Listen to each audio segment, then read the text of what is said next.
अगर आप लोग पूछते हैं तो कहते हैं ये सब तो ये तो सब क्या नाम है कि ये जुमला है। बीजेपी एक ऐसी पार्टी है, ये राष्ट्र और समाज की पार्टी है, लेकिन इसमें जो अभी समय जो मुखिया जो नेतृत्व करता लोग है वो गलत दिशा पर जा रहे हैं लोग, क्योंकि मऊ की धरती वो घोषी लोकसभा आज के चाहे बीजेपी कार्यकर्ताओं से पूछा जाए और किसी के मन को झांका जाए और कोई संतुष्ट है नहीं है, कोई संतुष्ट नहीं है। अभी बताइए, जो अगर यही ओम प्रकाश राजभर कमल के फूल से लड़ते तो हो सकता है कि ये सीट निकल भी सकती थी। हाँ, छड़ी से नाराजगी, एकदम नाराजगी, इसलिए नाराजगी क्योंकि यह वंशवाद का ये छड़ी है। हाँ, ओम प्रकाश अपने बेटे को लड़ाएंगे, अपने लड़ेंगे, अपने बीवी को लड़ाएंगे, उनका नाती पैदा होगा उनको लड़ाएंगे।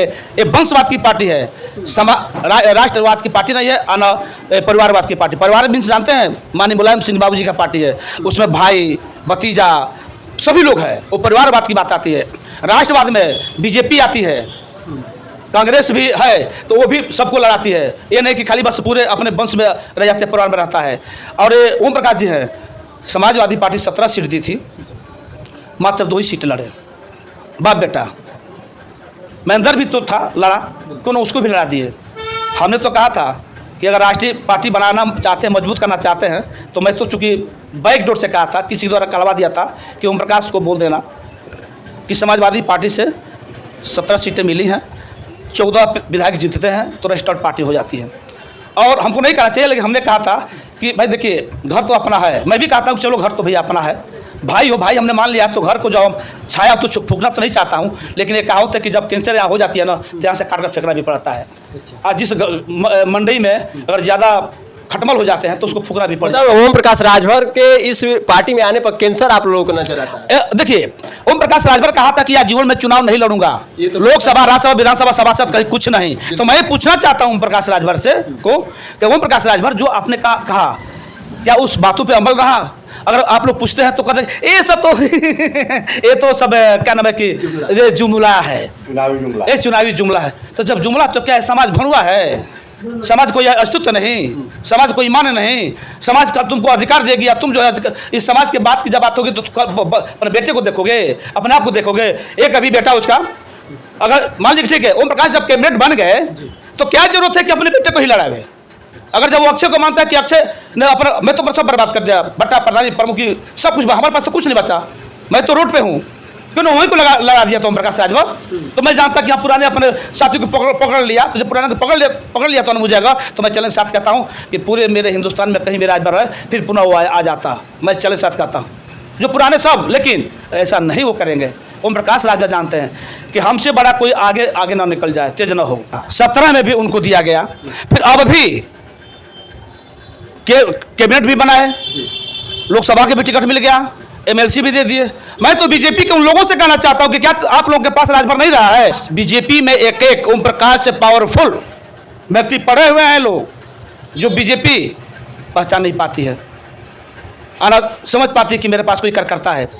अगर ये पहचान लेती ना, तो जो आज बीजेपी में रहते हुए उन लोगों को नहीं कुछ भी मिला, और ओम प्रकाश एक बार एक कभी सपा में जाते हैं तो बीजेपी को गाली देते हैं, बीजेपी में रहते हैं तो सपा को गाली देते हैं, बसपा में जाएंगे तो कांग्रेस को गाली। ये जो चीज़ें हैं, और वो फिर लास्ट में कहते हैं कि लाती पोती यानी तो खिलवाड़ है, मतलब छोटे बच्चों की। हाँ, ये जुमला है। क्या ये नौटंकी है जी? यह बात कहकर ओम प्रकाश जी यानी हमारे समाज को हत्या करवा रहे हैं। आरक्षण मिल गया होता है, ऐसा मैं चैलेंज साथ कह रहा हूँ, कोई नहीं। मैं तो एक बात अब बैक में जाना चाहूँगा, 2017 में मानी, थोड़ा शॉर्टकट में बात कर रहा हूँ, 2017 में माननीय राजनाथ सिंह ने भी कहा था केंद्र की सरकार बन गई है, प्रदेश की सरकार बनाओ। जिस समय मैं चीफ मिनिस्टर था उस समय मैं 27% जो आरक्षण है 3 कैटेगरी में बांट चुका हूँ। जो अनुसूचित जाति का जो दर्जा मिलता है उस दर्जा को मैं फॉलो करने वाला हूँ, और आप लोग सरकार बनाओ। सरकार बना दिया, डबल सरकार इंजन चलने लगी।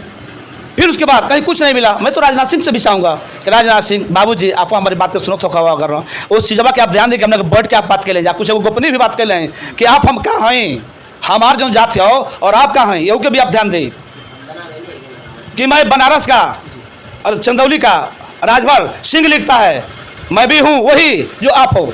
आपने यह शब्द कहा था बाबूजी, और क्या मिला, क्या दिया है आपने बाबूजी? हम तो आपसे भी निवेदन करना चाहूँगा, अगर आप लोग हम लोग मत दीजिए टिकट, हम लोगों को आरक्षण भी मिल गया होता तो जो हमारे इस भारत में जो बच्चे जो भटक रहे हैं उन लोग को रोजगार मिल जाता, फर्स्ट क्लास का अपने व्यवसायिक सब कुछ करते धरते, भाई कुछ ना, उन्हें हनन हो गया। जो लड़का जो पढ़ा लिखे लोग हैं सब आज रो रहे हैं, दर दर भटक रहे हैं।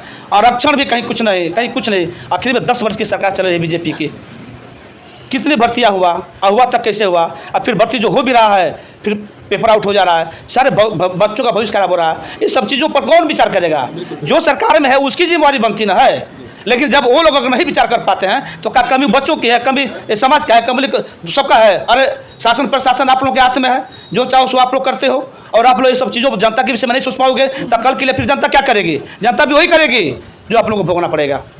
चलिए हमारे साथ बेबाकी बातों के साथ मौजूद रहे जो इन दिनों अभी देखा जाए तो घोसी में ये जो है अपने कार्यक्रम को लेकर चल रहे हैं, लेकिन पहले ये भूतपूर्व ब्लॉक प्रमुख भी रहे हैं, तो कहीं ना कहीं जनता से इनका टचअप रहा है। तो कहीं ना कहीं इनके सत्य वो बातें हैं, बेबाकी बातें हैं। देखिए एक होते कि सत्ता में रहकर सत्ता की दलाली करना, लेकिन इनकी बातों से झलक रहा है कि सत्ता में रहकर भी सत्ता के साथ दलाली नहीं, सत्ता के साथ सच्चाई की बात, सच्चाई की राह पर चलने का इनका जो है विचारधारा है। तो ऐसे ही लोगों के लिए आप लोग जरूर सपोर्ट कीजिए। और फिलहाल बातों के साथ मैं मुखातिब हूँगा, इस वक्त के लिए इतना ही। नमस्कार।